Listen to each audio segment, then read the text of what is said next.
Hi, welcome back to this my 8th data update for 2026. As I wind down these data updates, we're getting to the tail end of corporate finance, and I want to in this session focus in on cash return to shareholders. Of course, I'm talking about dividends, but over the last 4 decades, as you will see, that policy of returning cash has expanded well beyond dividends. So I want to focus on how much companies returned to shareholders in 2025, break down that cash into dividends and buybacks, and then argue that dividend policy, more than any other aspect of corporate finance, is subject to dysfunction because of the way in which companies set dividends. I know that there are many people who view dividends as kind of a sign of weakness, that when companies pay dividends, they're admitting to something bad. But in my view, the reason you invest is to harvest your investment. And dividends to me, or buybacks, if that is the case, represent cash returned from that harvesting. So with that lead in, let's take a look at how dividends are supposed to work in a utopian world. Now, in my corporate finance class, I start with the 3 big decisions every business has to make. There's the investment decision, where you decide where to invest, what projects to take, what acquisitions to take. And there you can talk about net present value and the best way to pick projects. Then I move on to financing. What's the right mix of debt and equity for your company in funding these projects? And then we look at dividends as a residual, what's left over after the investing and financing decision. So in a utopian world, here's how businesses should approach paying dividends. They should start by making the best investments they can, investments that make more than the hurdle rate. They should find a financing mix that minimizes the hurdle rate so they can take more projects and deliver more value. And then if there's any cash flow left over, and there's no guarantee there is, they can decide to return that cash in the form of dividends. So dividends should be the final step in the process, not the starting step. Now, of course, when you have excess cash, you might actually augment it or use it to pay some of your debt off if you're over levered, or borrow money to add to your cash flow. So in a utopian world, dividends should be the tail end of the process, the end game after you pick the right projects and funded them well. In the real world, though, there are 2 factors that drive corporate dividend policy, and they can lead companies off the tracks. The first is inertia. As you'll see in the graph I'm going to show you next, most companies in any given year pay what they did last year as dividends. The word I would use to describe dividends is sticky. In fact, let me go to that page because it kind of captures exactly what I'm trying to say. In this page, I've looked at the percentage of companies every year since 1988, US companies, which have increased dividends, that's the green column, cut dividends, red column. Already you can see far more companies increase than cut dividends, about 4-1, 5-1, even in bad years like 2009 and 2020. But in every single year, the percentage of US companies that paid exactly what they did in the previous year as dividends outnumbers the companies that increased or decreased dividends. Dividends are sticky. The second, and that stickiness comes from the fact that most companies choose to pay the dividends they always have. That's the inertia part. The second force that drives dividends is me-too-ism. If you ask most corporate CFOs, why do you pay what you do with dividends? They say, look at my peer group. So if you're a bank and all banks pay big dividends, you're supposed to pay high dividends as well. If you're a technology company, you pay very low dividends. Your justification is nobody else pays much in dividends. And investors kind of augment this effect because now, analysts often pick on a company in a sector where everybody else pays high dividends. They want to know, why do you pay low dividends if everybody else pays high dividends? So inertia and me-too-ism show up in dividend policy. Because of those forces, and those forces can be powerful, dividends can sometimes drive the entire decision-making in the firm. Let me explain. Instead of dividends being the lead, the end game after everything else has been done, they start to lead the process. So what a company does is it decides how much to pay in dividends first. Not the way it's supposed to be, but it does. Then if there's cash left over, it decides whether to take projects, and it decides how much to borrow based on how much it's decided to pay. In other words, dividends drive both investment policy and financing policy because they become the center of how companies make decisions. There's a utopian world. There's the monster dividend, which is what I call the scenario world, and many companies fall somewhere in the continuum. Now, any story about dividends that we tell now has to reflect the rise of stock buybacks. When I first started in corporate finance, buybacks were very rare. Very few companies returned cash in the form of buybacks in the early 1980s. Somewhere in the mid-80s, buybacks took off, and they've never looked back.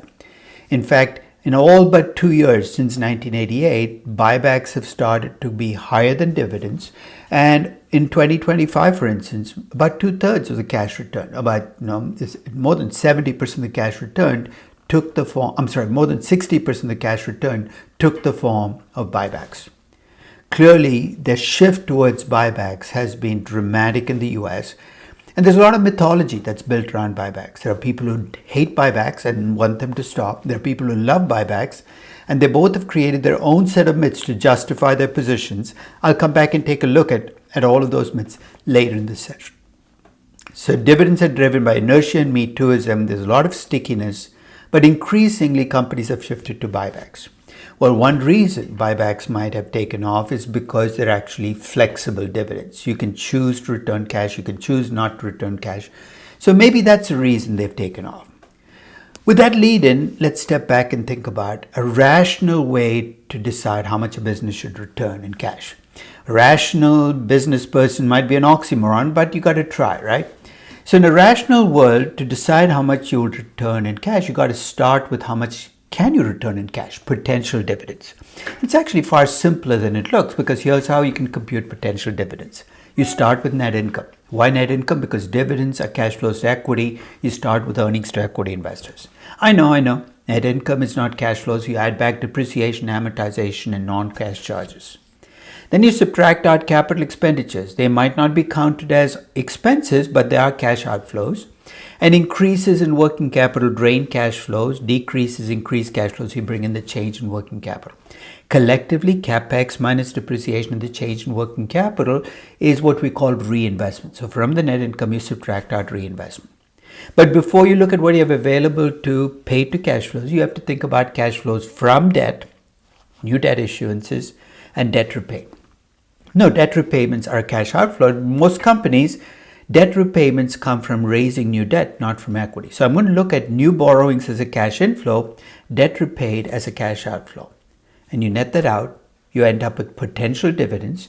I'm going to call it free cash flow to equity. I know free cash flow is a word that's thrown all over the place, but this is free because it's after taxes, after reinvestment needs, and after debt payments have been factored in. And it's to equity because I'm looking at cash flows after debt payments. It's potential dividend. The place to start dividend assessments is with that free cash flow to equity. Now, of course, companies don't have to return that free cash flow to equity to shareholders. If they choose to, they can pay a dividend, they can buy back stock, or they just hold back on cash. Now, if a company returns exactly its free cash flow to equity each year, well, then you're in steady state. You're getting in 100 million, you're paying out 100 million, nothing happens. Very, very few companies pay out exactly their free cash flow to equity as dividends. In fact, if the cash returned is less than the free cash flow to equity, you're paying out less in dividends and buybacks and you're getting in as free cash flow to equity, that difference has to go somewhere and it'll show up as an increase in your cash balance. So if you have $1 billion in free cash flow to equity, you return only 200 million, 800 million will go into your cash balance. And every year you do this, your cash balance will get larger. Of course, your cash return is equal to free cash flow to equity, your cash balance will not change. And if you choose to return more than your free cash flow to equity, you will draw down your cash balance. But if that's not sufficient, you might have to issue new equity. So that relationship between cash return and free cash flow to equity is going to largely determine what will happen to your cash balance over time. So let's set up a framework where we will bring in potential dividends, free cash flow to equity, and actual cash return, and then ask, how do we decide what to do? Let's start with that first question. Am I free cash flow to equity and am I cash return? Let's take the two scenarios which are interesting. Either a company pays too little or it pays too much. Let's take the company pays out too little. If a company pays out too little, the question I have is, your cash balance is going up. Do I trust the managers of this company with my cash? Why trust? Because they're now holding 100 million, half a billion, 10 billion of my cash, and I need to trust them to take good investments. How do I develop trust? I look at their track record. If they have a history of taking good investments and I trust them, I'm going to be okay with companies holding my cash. So large cash balances by themselves don't trigger a shareholder pushback if shareholders trust managers. However, if you have a history of taking bad investments, doing big acquisitions and overpaying, then I'm going to mistrust you. I will ask for my cash back, and it's my cash. And that's when you will see pressure build up on companies to return cash. That's firms paying out too little in cash, building up cash balances. Saying, what if I pay out too much in cash? Well, again, I'm going to ask you, what kind of investments do you have? Are you good investments, bad investments? You're saying, why do you care? Because if you have good investments and you're returning too much cash, you might have to turn away some of those good investments and therefore make yourself a less valuable company. So if you have good investments, then there should be some pressure on this company to return less cash and put the money into good projects. But if you have bad investments, I have the worst of both worlds. I have an investment problem where you're not taking good investments, and I have a dividend problem where you're paying out too much in dividends. If I just fix the dividends, get you to pay less in dividends, and leave you with your investment problem, I'm not doing myself any favors. Those are the toughest companies to challenge on dividend policy. So with that lead in, let's bring in a corporate life cycle view of cash return. By now you're familiar with my corporate life cycle, where I take a company from startup to young growth, to high growth, to mature stable, and decline. At each stage, I'm going to lay out what's going to happen to potential dividends, cash available to return, and what you should likely see, though you might not always see this, as an actual cash return. Early in the process, startup and young growth, companies are usually losing money. When you're in a hole and you have more capital expenditures and your hole's getting deeper. So basically you have negative free cash flow equity. How much cash should you return? Absolutely none. Those are periods where you need fresh equity coming in, equity issuances.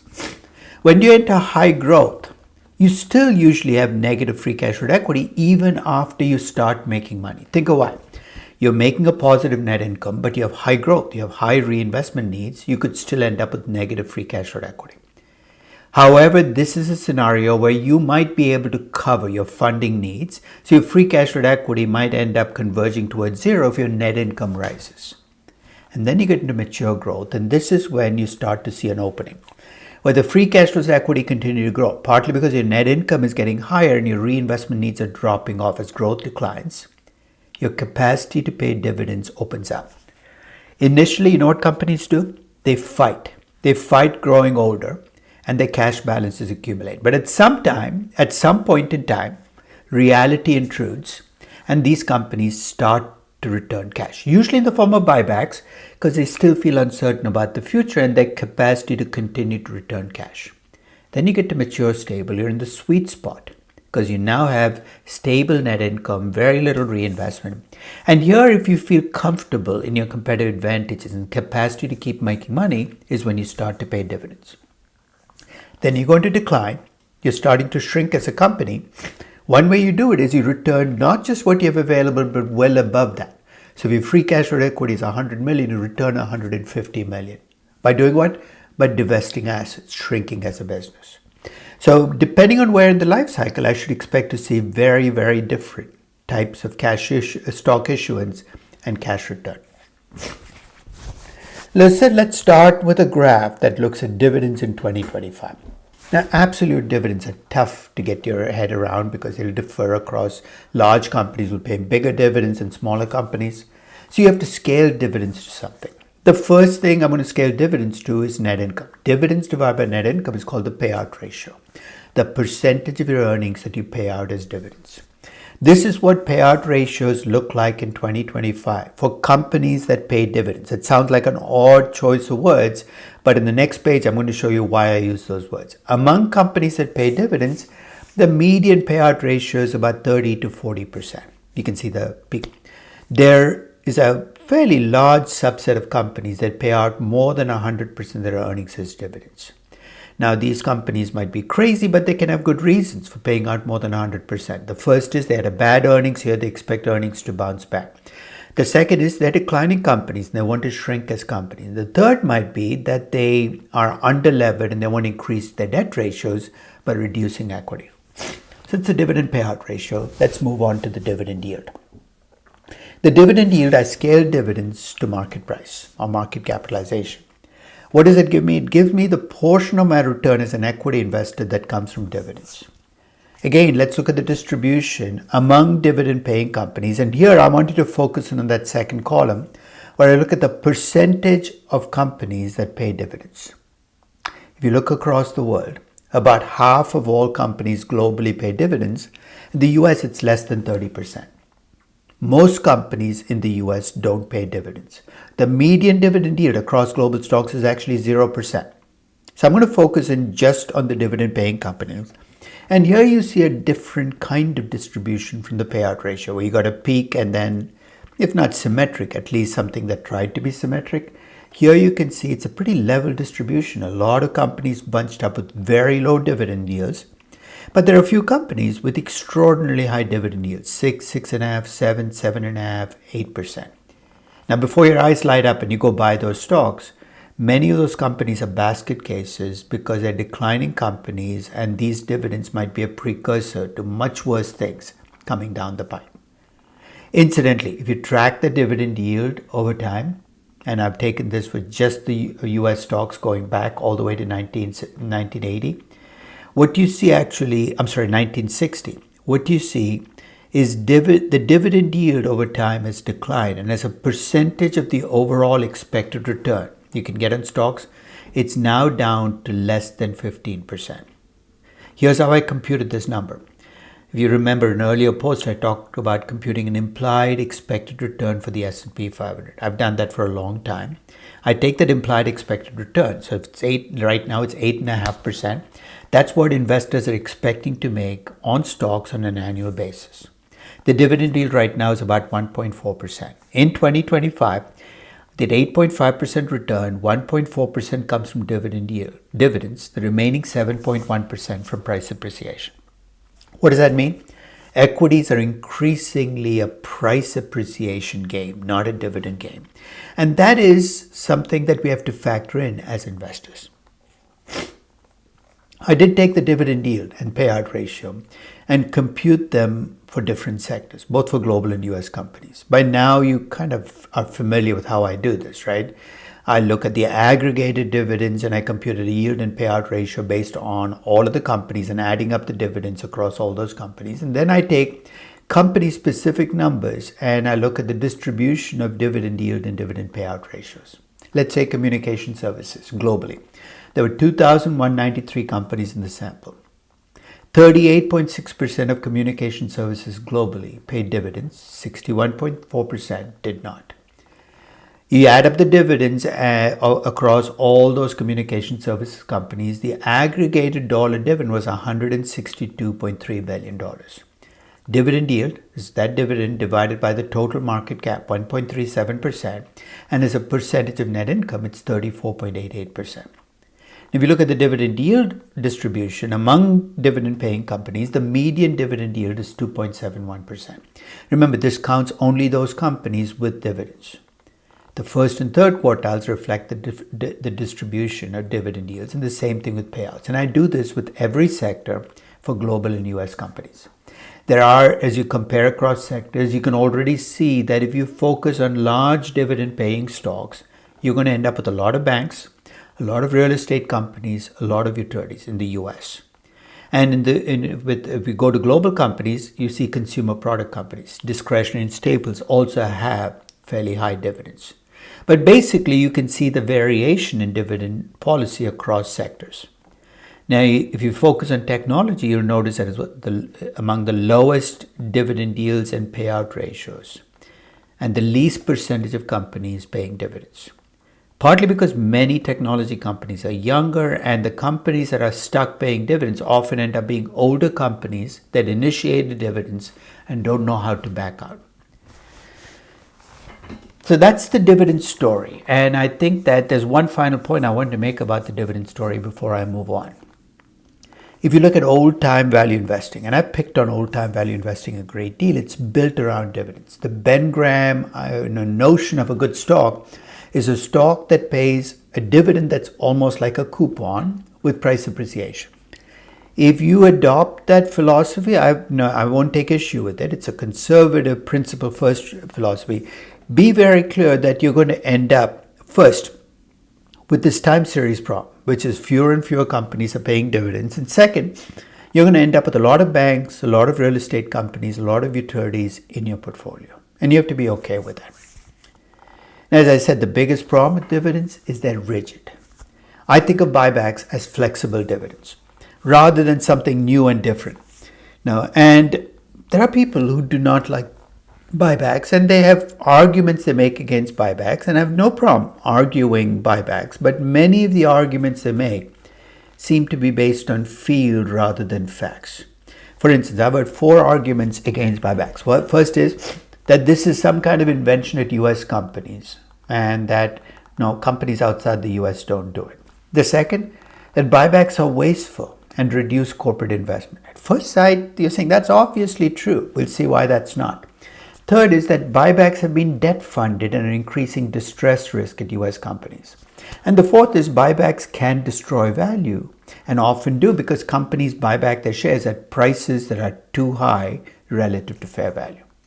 I'm going to take all 4 of those myths and confront them. On the other side of the equation, there are some people who think of buybacks as this gift that keeps on giving, that if you're an investor, you can't lose with buybacks. And they make 2 arguments. First is that buybacks can be value creating if they're at the right price. It's the inverse of the value destroying argument. And the second is that buybacks increase stock prices simply because they reduce share count. It's a per share argument. Every one of these is a myth, and let's look at why. Let's start with the easiest of the myths to dispel.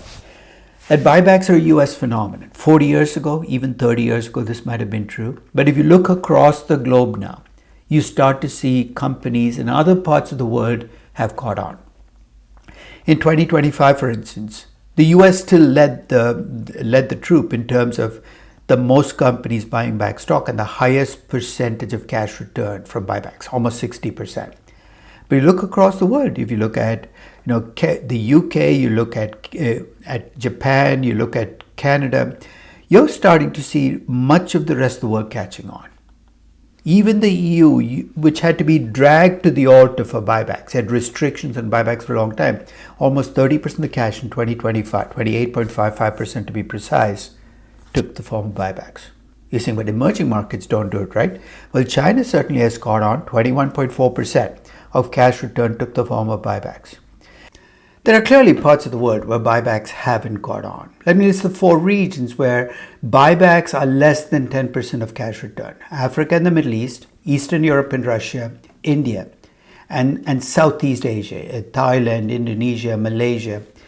What do they share in common? One is weak corporate governance. If you don't have the power to extract cash from companies because of weak corporate governance, it's unlikely that they'll buy back stock. The second is regulatory and accounting restrictions on what buybacks do. So for the most part, buybacks have become a global phenomenon, but there are clearly parts of the world where they're still slow in growing. So that's the first myth. We've dispelled it. Let's move to the second one. Buybacks are wasteful and reduce corporate investment. At first sight, this is true, right? When a company buys back stock, that cash can't be used to invest back in the company. So by definition, buybacks should reduce corporate investment. But that's only if you stop with the firm as your economic unit. But remember, a firm is part of a market where there are thousands of other companies. Some companies buy back stock, the cash goes to investors. What do they do with the cash? Whatever they want. They can buy a house, they can buy a car, but for the most part, you know what they do with the cash? They reinvest it back in the market. Where? In companies that they think are high growth that need the cash. So what buybacks do is they don't reduce corporate investment, they redirect it from companies, mature companies which don't have great investments, into companies that need the cash. To see if this hypothesis is true, here's what I did. I broke down both global and US companies into age deciles, from youngest to oldest, and I looked to see how prevalent buybacks were based on the age of the company. So as an example, let's take US companies, which is where the buybacks are strongest. About 22% of the youngest companies buy back stock, but that number is 70% for the oldest. And as you can see, as companies age, more and more companies buy back stock. If you look at the aggregate cash return for the youngest companies as a percent of market cap, Buybacks are 2.35%, buybacks and dividends are 2.35%. That rises to 4.56% when you look at oldest companies. So here's what I see happening with buybacks. Companies which are mature and really can't find investments that can make use of that cash, return the cash to investors. That cash gets reinvested. In fact, if I gave you a choice between two markets, one of which banned buybacks and the other allowed buybacks freely, here's what I would expect to see in the two markets. In the first market where buybacks are not allowed, you're going to see far fewer IPOs and young companies, far more overinvestment by mature companies. In the second market, you're going to see cash flow, and some companies are going to screw up. They'll be returning cash when they shouldn't, when they have great projects. But in the aggregate, cash flows from companies that need it the least to companies that need it the most. Flexible dividends. The third misconception about buybacks, I know where this was founded, is that they're funded with debt. In fact, I think I know where they've been founded. They come from anecdotes, picking a company which borrowed money to do buybacks. Are there companies that do this? Absolutely. But they're the exception rather than the rule. Let me back that up. In this graph, I have three series. One is I look at the debt to capital ratio for US companies collectively in market value terms. Debt where I divide by market cap of equity. The second is debt to book cap. So the blue line is debt to book cap, the green line is debt to market cap. And the third series in here is in millions of dollars, the buybacks every year. If you look at this series starts in 1951, and buybacks really don't begin until much later in the process, a little bit in the 70s and then taking off in the 80s, 90s into the century. Well, you can make your own judgment here, but as buybacks have surged and reached 1 trillion, 1.15 trillion last year, guess what's happened to debt ratios? They've decreased rather than increased. If your point is that the companies buying back the stocks are the one that should see the debt ratio go up, and this is all US companies, I have a response to that as well. In 2025, I broke down my companies. I looked at just US companies, broke them down into companies that bought back stock and companies that did not. The companies that bought back stock had far less debt, only $4.1 of debt for every dollar of EBITDA than companies not buying back stock, and far lower debt ratios. So if your argument is that buybacks are funded with debt, you must have access to data that I don't have, because I don't see that in the evidence. The fourth misconception is that companies, they buy back stock, if they pay too high a price, are destroying value. Why? Because they're paying a price higher than fair value. Well, assuming that we can, CFOs are well positioned to gauge fair value, let's assume that a company does pay more than its intrinsic value for the stock price. In fact, Warren Buffett, when he finally gave in and said Berkshire Hathaway would start doing buybacks a little more than a decade ago, also put in a condition. He said he would do buybacks only if the stock price at which they could do buybacks was less than the intrinsic value. But do buybacks, are they value destroying? I don't think so. What buybacks do is, rather than destroy value, is they transfer value. From whom? In the case when you pay too high a price, they transfer value from those people who are your loyal shareholders to those who sell back. You're saying that's not a sensible thing to do. I agree. I'd rather you did not do this, but there's no value being destroyed, it's just being moved around. But if you are concerned about this, you're a shareholder in a company, they're doing a buyback and you think it's at too high a price, rather than bitch and moan about it and complain about it, here's what I'd suggest you do. Tender your shares, take the money. Because if you're right and they're paying too high a price, be on the right side of the wealth transfer, not the wrong one. So none of the myths that you see out there about buybacks against buybacks really hold up. You're saying, what about the myths for buybacks? The first of the myths for buybacks is actually the inverse of the one you saw as the last myth for against buybacks, which is that if you buy at a low price, you're creating value. At the core of this argument is somehow the sense that buybacks are like capital budgeting projects, that when you buy shares at too low a price, you're taking a positive net present value project. That's not true. Again, I want to repeat myself. Buybacks can't create or destroy value. All they can do is transfer value. When you buy back at a much lower price than you should, here's what you're doing. You're transferring value from those people who sell their shares back, those people who remain in your company. So buybacks can't create or destroy value, but they can move wealth around if the buyback is at the wrong price. There's another misconception or argument that I've heard for why buybacks are good for investors. The argument is that buybacks reduce share count, and in principle they should, right? You buy back shares, you get rid of the shares, it should reduce share count. And you reduce share count, you're dividing by fewer shares, your price per share should go up. Not so fast, because when you buy back shares, you use cash, and that cash reduces your numerator as well. The net effect can be neutral. It can be, it can increase your price, lower your price. Let's see what drives it. Let's go back to the earlier differentiation we drew between the price you pay on buybacks and the intrinsic value.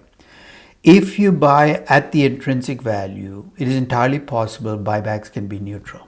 If you buy at too low a price, buybacks can increase your price per share for the remaining shareholders. If you pay too high a price, the reverse can happen. There's a side effect as well from buybacks that can affect value.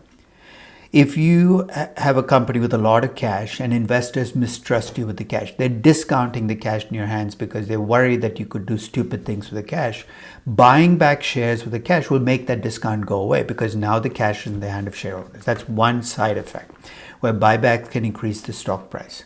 The second is more subtle. When you buy back shares, especially if you have debt as a company, your debt ratio goes up. Your debt ratio goes up, your cost of capital might go down. Might, because it depends whether you're under-levered or over-levered. If you're under-levered, buying back shares will lower your cost of capital and you will get a tax benefit that increases your value as a company. So will buybacks increase your stock price? It depends on the price at which you do the buyback relative to intrinsic value, what effect it has on your debt ratio and the cost of capital, and finally, whether your cash in your hands is being discounted by investors who don't trust you. The bottom line is we make too much of buybacks. We treat them as something new and different when in fact they're an extension of something that companies have always done, return cash to shareholders. They're just flexible dividends, and we treat them as such. I think we'll get a much fairer assessment of what they do for companies. So with that long discussion of dividends, let's return back to what we started the session with, which is dividends are often dysfunctional. Companies set dividends in ways that don't make sense. In this table, I've highlighted dysfunction in dividends by looking at 4 groups of companies. The first is money-losing firms that continue to pay dividends. You're saying, why would a money-losing firm pay dividends? I'll give you some good reasons and quite a few bad reasons. One is that you had a bad earnings year. You hope earnings will bounce back. A marginal reason is you don't want to cut dividends and send a bad signal. Bad reasons, inertia, because you've always paid dividends and because everybody else pays dividends. In 2025, 18%, almost 18% of all money-losing companies globally pay dividends. There are some money-making companies that refuse to return cash, pay dividends. What might be good reasons for that? One is they see investment opportunities in the future that they want to hold the cash back for. The second is their earnings are volatile. They don't know what they'll hold up. Third is they don't want to send a signal that their growth opportunities are scaling down. But it could also be that they've never paid dividends and they don't want to start now. The third group are companies with negative free cash flow equity. Remember, if your free cash flow equity is negative, you can't afford to pay dividends that continue to return cash, either as dividends or buybacks. Why would they do it? First is they've always been buying back stock. They don't want to stop now. The second is that they think free cash flow equity will bounce back in a future year.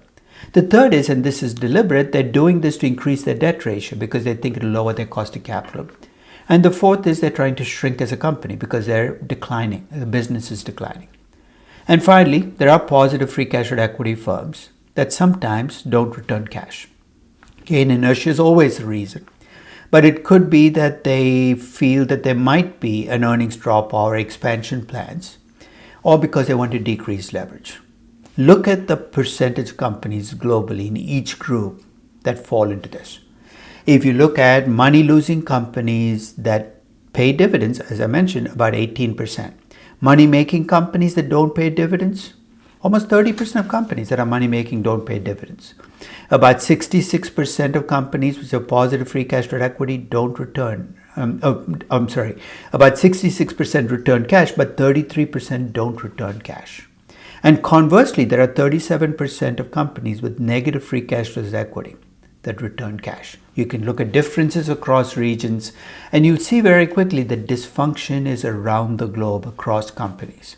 I think we need to bring dividends back to a healthier platform of discussion, so we can return companies to a way that they can sustain over time and not put themselves at the risk of distress or get punished by shareholders for having too much cash. So here's the bottom line. There's a lot of misalignments between what companies can afford to return, free cash to equity, what they actually do. And I think as a result, any investment strategy that's built entirely around how much companies return in cash is going to be flawed. And if that strategy is built entirely around dividends, then God help you. Because you're looking at an increasing, at a smaller and smaller subset of companies that pay dividends. I know that there are strategies out there like the Dow Dogs, so 5 companies in the Dow 30 that pay the highest dividends. There might have been a time where that worked, but adopting those strategies now will leave you with not just mature and declining companies in 2 or 3 sectors of the market. As a final point, and I risk repeating what I said, I want to be very clear. A stock is not a bond. If you're buying stocks just for the dividends and the price appreciation is an add-on, just go back to fixed income. A stock is not a bond with dividends replacing coupons. You have to accept the fact that the bulk of the return on a stock has to come from price appreciation. And if you're not willing to deal with that, then maybe equities are not the place for you to be. I hope you found this session useful, and I thank you very much for listening.